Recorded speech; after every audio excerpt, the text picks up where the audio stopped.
जो नाम जप करता है, भगवद आश्रित है, भगवत मार्ग का पथिक, सबसे पहले उसमें एक क्षमता जागृत होती है। क्या?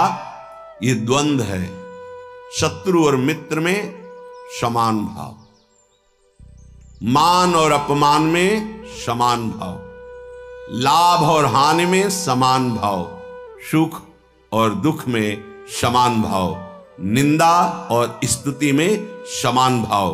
तो बोले द्वंद्व रहित, द्वंद्व विमुक्ता, ये पहली साधक की वृत्ति जागृत होती है। ध्यान रखना, अगर आपकी साधना परिपक्व अवस्था की तरफ जा रही है, आपकी साधना ठीक है, तो पहला लक्षण है तितिक्षवः, वो बहुत धैर्यवान और सहनशील होगा।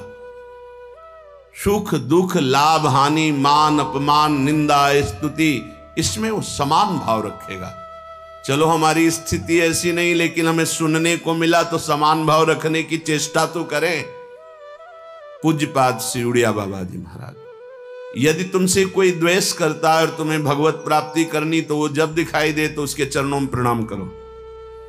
अगर पास से निकले तो राधे श्याम, वो भले ना बोले, अगर तुम ऐसा किए तो उसके बैठे हृदय में जो श्री भगवान हैं वो मिल जाएंगे तुम्हारे को। अगर तुम्हारी दृष्टि दोषयुक्त हुई तो कर लो भजन, जब तक वो नहीं मिटाओगे तब तक भगवत प्राप्ति नहीं होगी।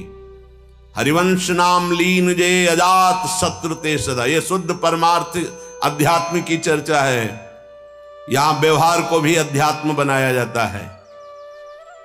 प्रयत्न करो सहने का, मिटाने का।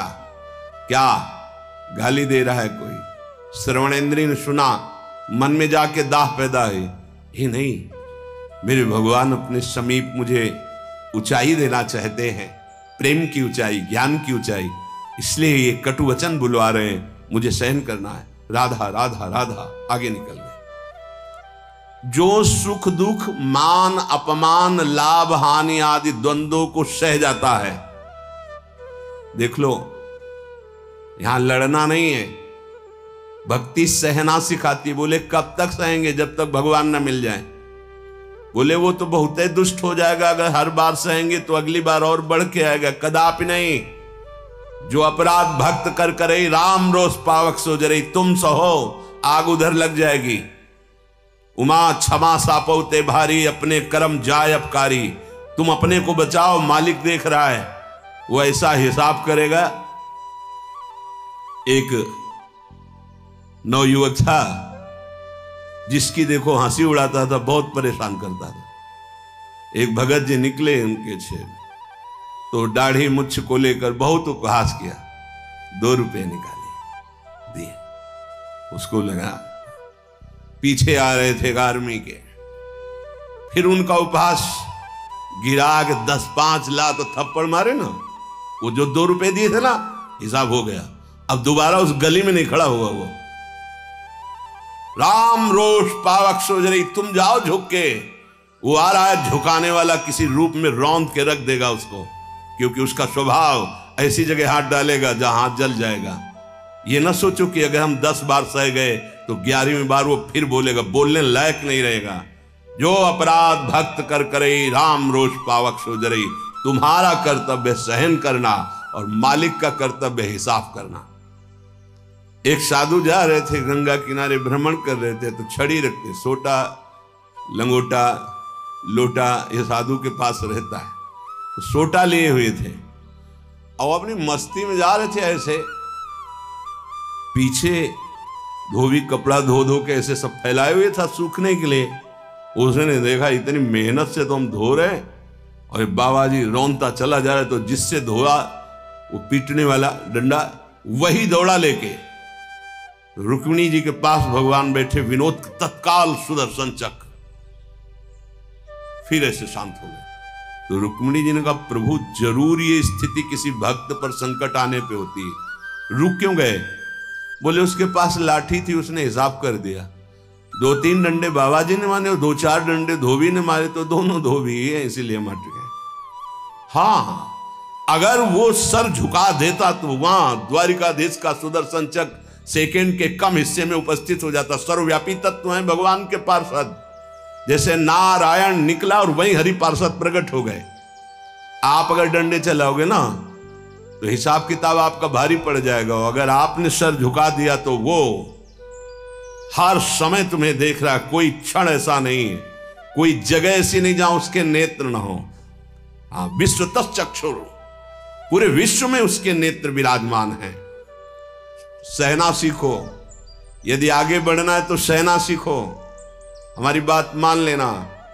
अगर मान लोगे तो जान जाओगे कि इसका रहस्य क्या है। जो सह गया तो भगवान को प्राप्त हो गया। जितना सहोगे उतने महान बनते चले जाओगे। ये शिक्षा हमको एक शराबी ने दी थी।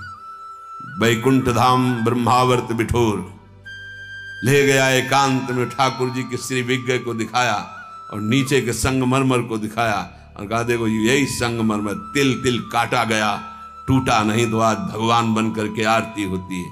ए बाबा जी बना टूटना नहीं, चाहे जितना कष्ट आवे। सहनशीलता, सहनशील, आशय, उदार, धीरज सहित विवेकी, विवेकवान, धैर्यवान, सहनशील महात्मा होता है। चाहे गृहस्थ हो या विरक्त हो, भगवत मार्ग का पथिक ये नाना प्रकार की कुचेष्टाएं करने पर दुखी या व्यथित होकर कुचेष्टा नहीं कर बैठता है। द्वंद्व रहित। आगे गतमान, ये जो अभिमान और ममता सर्वनाश कर देती है। भगवत मार्ग का उपासक उस अभिमान का सर्वनाश कर देता है। नहीं, किसी भी बात का अभिमान नहीं। सच्ची कहते हैं जिस क्षण प्रभु बुलवाना ना चाहे तो एक शब्द भी नहीं आता हृदय में। कई बार हृदय से एकदम आते शून्य, खाली। अब न कोई प्रश्न का उत्तर है, न कोई प्रश्न है, न कोई वार्ता है। वो दे रहे हैं तो हो रही है, और वो ना दे तो का बोलने की हिम्मत नहीं है। शब्द और शास्त्र ज्ञान और व्याख्या तो अलग जाने दो, वही बुलवा रहे, वही सत्य चेष्टा करा रहे।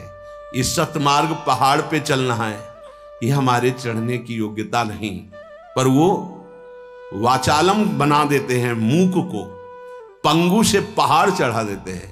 सांप का छोटा बच्चा गरुड़ को पछाड़ दे, राम कृपा हो जाए, हां तो लघु ब्याल गरुड़ को खा जाए, ऐसी सामर्थ्य पैदा कर दे भगवान। सब कुछ भगवान की सामर्थ्य से सत मार्ग का होता है। सब कुछ हमारे अहंकार से असत मार्ग का होता है। अहंकार त्यागी, सत मार्ग का अनुरागी। अहंकार युक्त तो कहेगा जरूर भगवान की सामर्थ्य से हो रहा है, पर अहंकार वासनाओं का खेल खिला के पाप करेगा।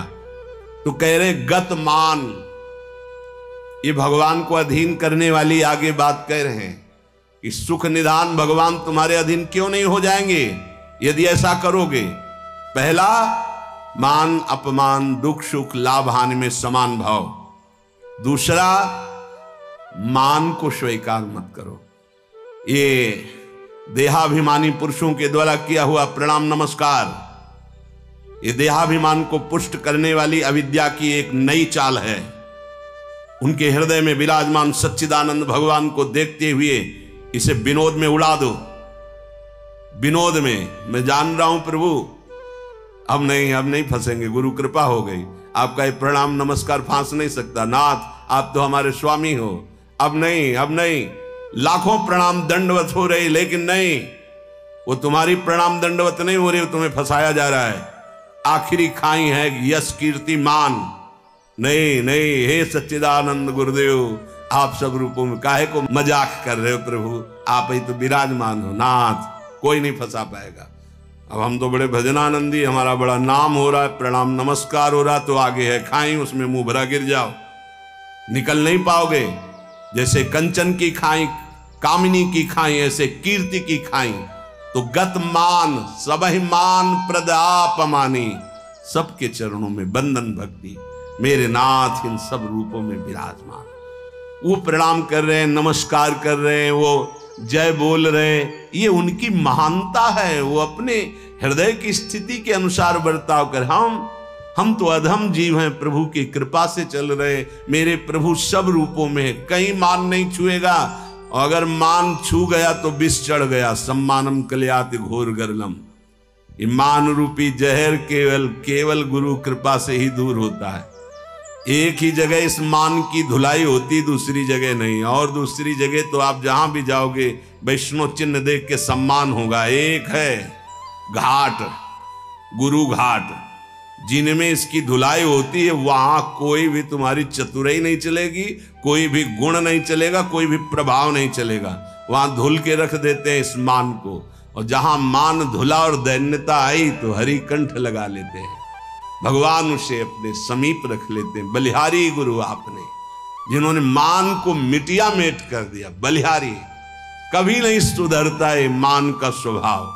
ये गुरुदेव, इसीलिए गुरुदेव के हाथ का खिलौना कोई बिरला ही बनता है। अहंकार के हाथ के खिलौने तो सब बने हुए, जैसी चाबी भरता है अहंकार वैसे ही खेल हो रहे। लेकिन कोई गुरुदेव के हाथ का खिलौना विशेष लाडला होता है। भर दी चाबी, अब उसके हृदय में खेल चल रहा है निकुंज का। मान का त्याग करा करके दैन्यता का भाव प्रकाशित करना, ये प्रेमी महापुरुष सद्गुरुदेव की कृपा से होता है। गत मान, आगे ज्ञान रथ। ज्ञान किस बात का? एक क्षण भी प्रभु का स्मरण न छूटे, इससे बड़ा कोई ज्ञान नहीं। बात पकड़ लो।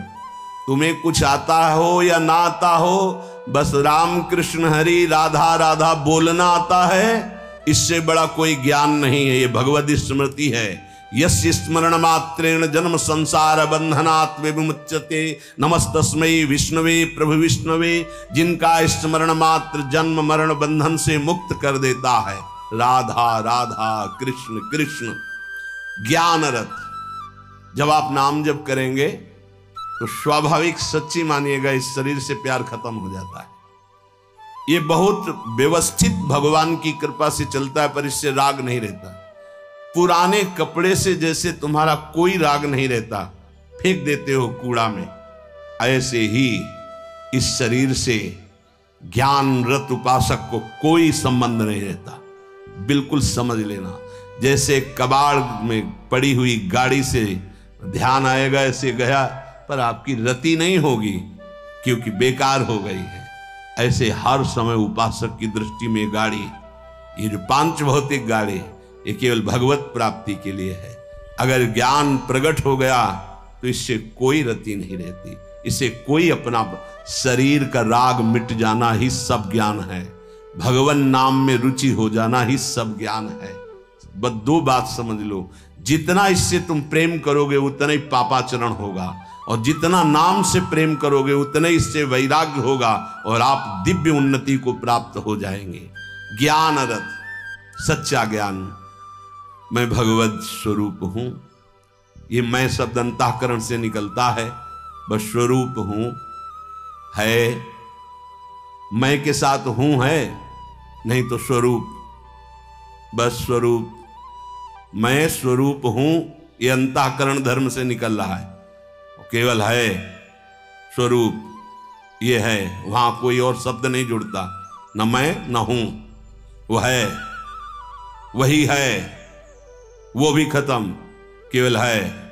यह है पूर्णता, ज्ञान की पूर्णता, भक्ति की पूर्णता है। कौन? गोविंद, गुरुदेव, किशोरी जी है। बिरत खटाई नाना कस।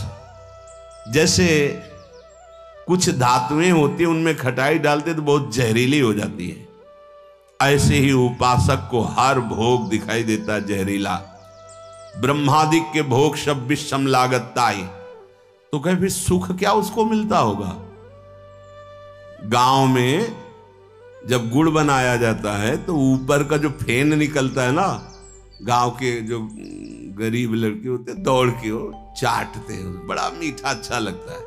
कहीं उनको रबड़ी मिल जाए तो उसकी तरफ देखेंगे क्या? नहीं देखेंगे, क्योंकि अब उससे बहुत कई गुना बढ़कर के आनंददायक रबड़ी मिल गई। जैसे निर्मल विशाल मृदु जल का जलाशय मिल जाए तो छोटे छोटे गंदे गड्ढों की याद नहीं आती, ऐसे सच्चिदानंद भगवान का सुख स्फुरित होता है जब, ते गंदे विषय विष की तरह दिखाई देते। ब्रह्मादिक के भोग सब विषम लागत है। तो बोले उस उपासक के हृदय में इतना वैराग्य हो जाता है जैसे वमन, खाने का मन नहीं होगा, विष्ठावत मलवत त्याग, मल त्याग के बाद कोई अहंकार नहीं होता, अर्थात वो त्यागी भी है और अहंकार का त्यागी है। जैसे इसमें कहा बीरत खटाई नाना कस, जैसे कांस आदि जो पात्र हैं इनमें खटाई पड़ जाए तो बहुत जहरीली हो जाती है। बोले ऐसे ही ये सारे विषय उसे जहरवत दिखाई देते हैं। इसीलिए जो विषय प्रिय लग रहे हैं उनसे पिंड छुटाना हो तो भगवान को अर्पित करके भोग लगा के पाओ। गंदे विषय भगवान को भोग लगाए नहीं जाते। अगर कोई भी प्रिय पदार्थ है आपका कि ये तो हमें बहुत पसंद है, तो उससे पहले 20 मिनट प्रभु को भोग लगाओ और थोड़ा प्रसाद लेके बांट दो। कोई और ना हो तो पशु पक्षियों को बांट दो, राग खत्म हो जाएगा, पक्का राग खत्म हो जाएगा। ये गुरुजनों के अनुभव की बात है। कुछ ऐसे पदार्थ होते हैं, पूज्य राधा बाबा भाई जी से कहा कि सब ठीक है आपकी कृपा से, पर मिठाई देखते ही प्रियता बढ़ जाती, तो क्या अभी हमारा राग है मिठाई में? भाई जी हर समय बाबा की मनोवृत्तियों को देखने वाले महापुरुष, तो उनका नहीं, तुम्हारी स्थिति में मिठाई का राग नहीं है, ये स्वभाववश शरीर की आवश्यकतावश पूर्व अभ्यास रहा है। तो ऐसा हो जाता है कि जिससे सब पदार्थ रखा है, जो प्रिय है उसे उठा लिया और पाने लगे, उसका कोई राग नहीं है, स्वभाववश तुम्हारे शरीर को आवश्यकता है तो स्वभाव बन चुका है, पर राग नहीं है। पर अपने लोगों की स्थिति नहीं है, अपने लोगों का राग है। हमें जो राग है सच्ची मानो गुरुजनों की आज्ञा पे चले तो नष्ट हो जाएगा। जो प्रिय से प्रिय वस्तु लगे, 20 मिनट भोग लगाना, दिखाना नहीं केवल, क्योंकि होगा ना कि गरम गरम पकौड़ा और चटनी और सब दिखा लो तो श्री जी को पालो, नहीं, रसेंद्री को नहीं, श्री जी को पवाओ और इसके बाद एक पकौड़ा चटनी आप लो, बकाया दूसरे को दे दो, आप अपना पेट भरो रोटी से। आप देखो ना आपकी रसेंद्री बस में, रसेंद्री बस में हुई हर इंद्री बस में हो जाएगी। यहां कह रहे बीरत खटाई नाना कस, ये नाना प्रकार के भोग भोगते समय बहुत व्यतीत हो गया। उस उपासक को ये विश्वत नजर आते हैं जिसको भगवत प्राप्ति की चाह होती। तो बोले सुख निधान सुजान कौशलपति वे प्रसन्न कहू क्यों न होई बस। यदि ऐसे चलोगे तो भगवान बिना बुलाए आपके पास आ जाएंगे। कैसे? द्वंद्व रहित, मान अपमान निंदा स्तुति समान भाव से सह जाओ। गतमान, कोई सम्मान करे स्वीकार मत करो, उसके भोक्ता मत बनो। ज्ञानरत, ये शरीर नष्ट हो जाएगा, तुम अविनाशी हो। विषय विरत खटाई नाना कस, जितने भोग हैं इनमें कोई सुख नहीं है। और फिर जैसे देह गे से प्यार करते ऐसे प्रभु से प्यार करने लगे। तो कह रहे प्रभु अपने आप आपके अधीन हो जाएंगे। सर्वभूत हित निर्व्यलीक चित भगति प्रेम दृढ़ नेम एक रस। तुलसीदास यह होई तबहि जब द्रवे ईश जेहि हतो शीस दस। भगवान जिसको अपना बनाना चाहते हैं तो उसके हृदय में एक बात प्रकट होने लगती है, कैसे सबको सुख पहुंचाऊं। सर्वभूत हित, ये बात, ये लक्षण है भक्त का। हमारे अंदर भक्ति आई, इसका लक्षण किसी को भी दुखी देख के मन कैसे इसको सुख पहुंचाऊं। भले हम कुछ नहीं कर पा रहे, लेकिन सर्वभूत हिते रताहा हमारे हृदय में आ गया, कैसे इसको सुख पहुंचाऊं। गोस्वामी जी ने संत हृदय की महिमा का वर्णन करना प्रारंभ किया तो लगा जैसे मक्खन कोमल होता है, ऐसे संतों का हृदय कोमल होता है। तो लिखा संत हृदय नवनीत समाना, पर विचार किया है तो दोष हो गया। मक्खन तभी पिघलता है जब उसमें स्वयं ताप लगे। फिर तो संत की हृदय की बात गलत हो गई। अगर स्वयं के दुख में हृदय द्रवित होता है तो सबका होता है। ये मक्खन का उदाहरण तो ठीक नहीं बैठा। तो आगे तुरंत लिखा, कहा कविन पर कहीं न जाना, निज परिताप द्रवई नवनीता, पर दुख द्रवहि सो संत पुनीता। संतों का हृदय मक्खन जैसा होता है, कवियों ने कहा, पर ठीक नहीं बैठा। क्योंकि मक्खन को स्वयं जब ताप लगता है तब पिघलता है, लेकिन संत तो दूसरे के दुख को देख करके द्रवित हो जाते हैं। सर्वभूत हित, जो समस्त भूतों का मंगल सोचता है, तो आनंद घन चतुर शिरोमणि भगवान उस पर प्रसन्न हो जाते हैं। उसके हृदय में निर्विकारता प्रकाशित हो जाती है। उसका चित्त एक रस सच्चिदानंद सुख में निमग्न हो जाता है।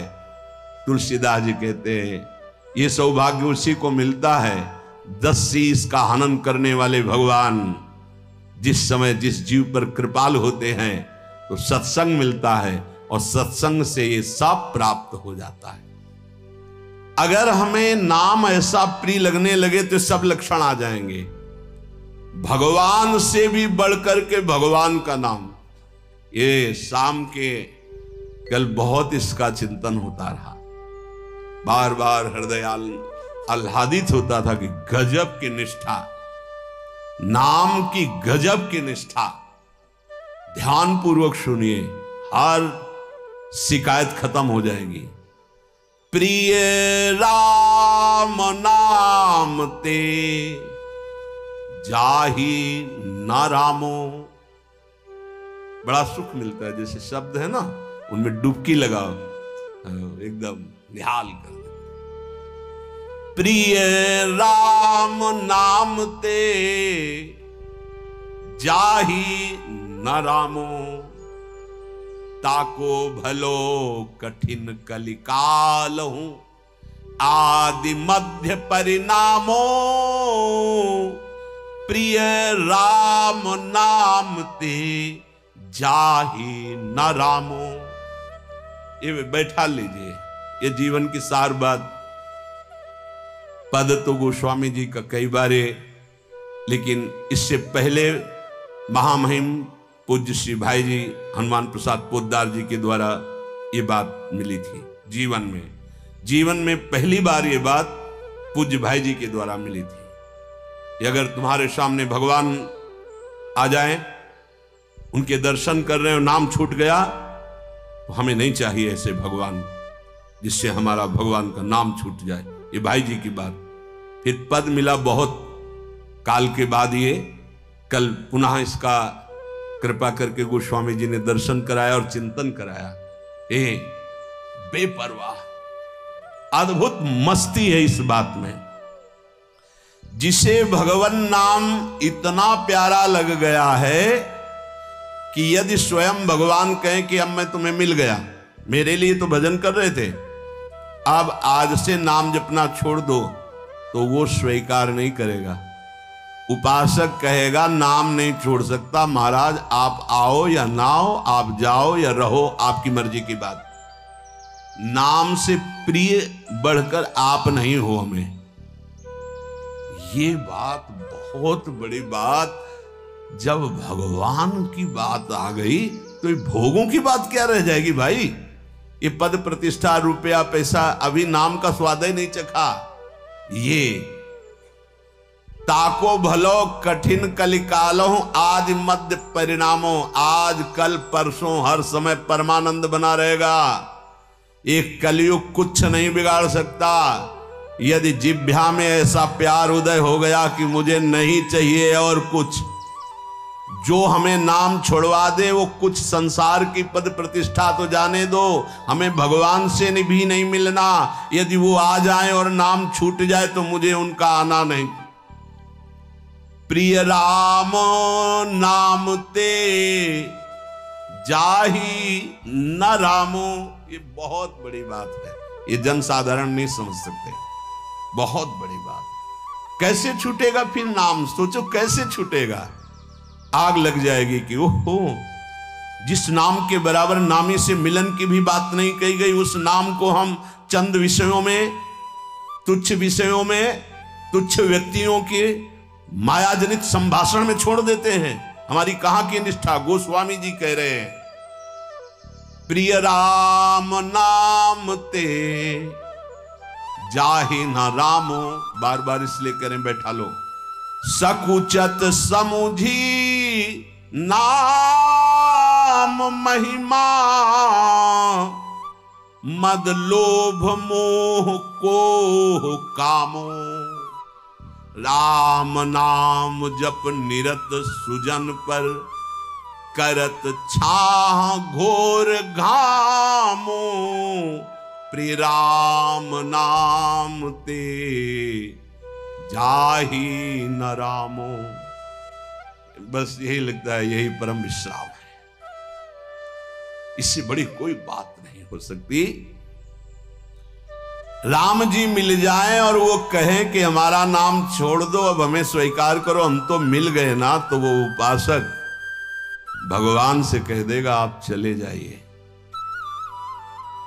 जिस नाम के बल से आप हमारे पास आए उस नाम को मैं नहीं छोड़ सकता, आप कभी मत दर्शन देना, कभी मत आना, आप हमें हर दुख देना, पर मैं नाम नहीं छोड़ सकता।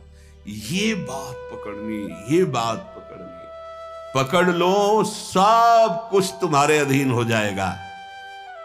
मुझे आपसे मिलने की आवश्यकता नहीं है यदि नाम छूट जाए तो।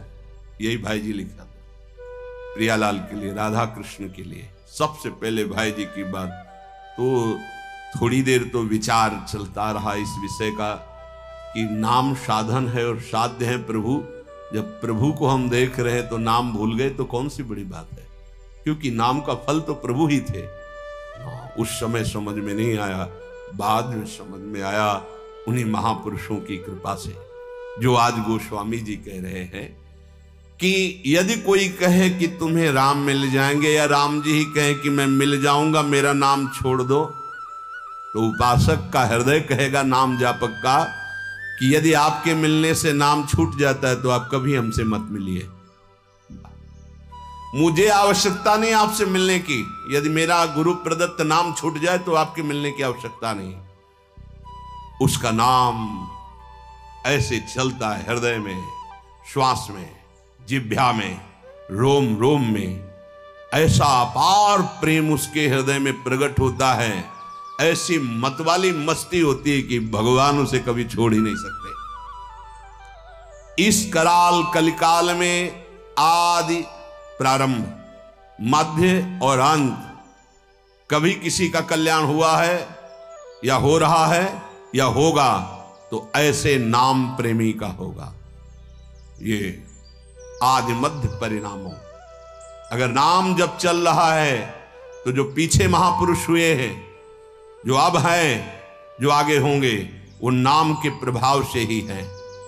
नाम की महिमा इतनी अपार है, ध्यान दीजिए, अभिमान, लोभ, अज्ञान, क्रोध, काम, ये उसके हृदय में ही नहीं रह जाते जिसके निरंतर नाम चलने लगता है।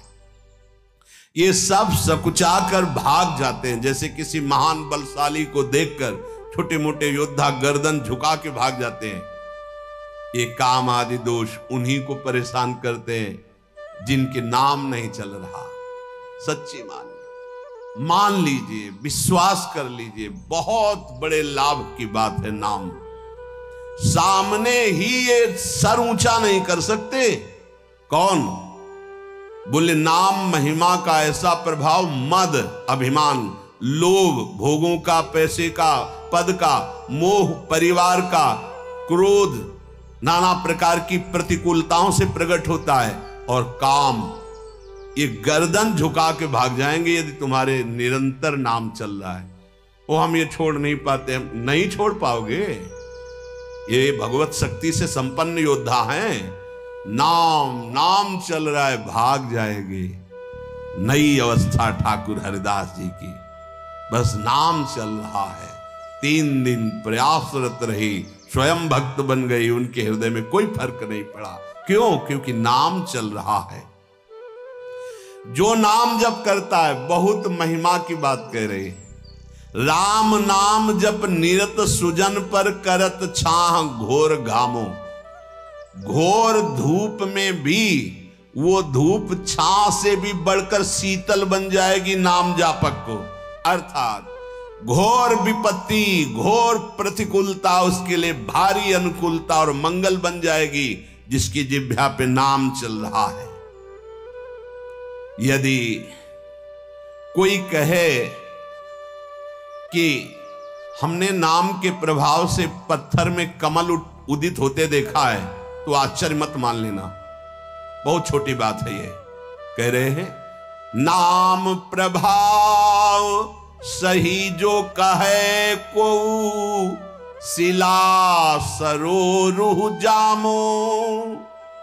जो सुन सुमिरी भाग भाजन भई, सुकृत शील भील भामो।